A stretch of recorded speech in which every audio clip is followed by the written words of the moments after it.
The issue of climate change is no longer hypothetical. The impacts of our warming world are already being felt to extremes around this country, and we know that the time for action is long overdue. Like thousands of others around the world right now, the sound of rain on a tin roof will never sound like a lullaby again. Climate change has become the all-pervasive feature that will define my lifetime. Climate change is very much a social science problem. We have to have perspectives from law, from ethics, from social policy, from policy making, and a number of other vital humanities and social science areas. I hope in our discussions today about what vision we have for our climate future that we can certainly reflect on the practical, what the science says, what technologies exist, what policy options are, how different groups can lead, but also on what values underlie that effort, what we really care about, and how to align our actions with that gravitational pull. I would have to say that today, climate change affects the lives of everyone and every living thing on this planet, and that is certainly the case for the Pacific. We have chosen to grab hope by the scruff of the neck and run with it. 1.5 degrees is necessary, it's possible. Whether or not we make it, it depends on us. Again, seeing knowledge as the basis of important national policy.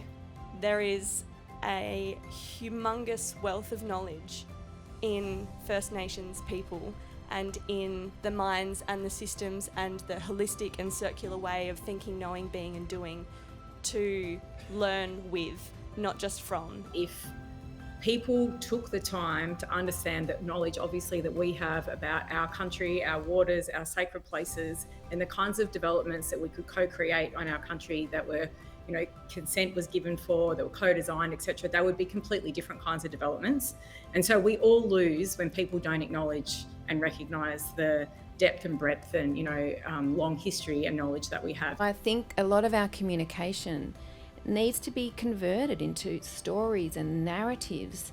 Data will only go so far. And unfortunately, until climate change does impact each and every one of us at an individual level, particularly for our parliamentarians, we'll still have a big, big struggle. There is a difference between carbon neutral and net zero, and offsets is a big part of that. You can't say you're net zero if you're using offsets.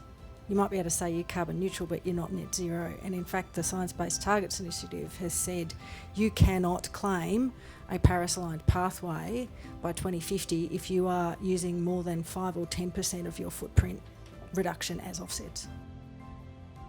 I get hope from seeing young people acting and demonstrating their urgency for climate action.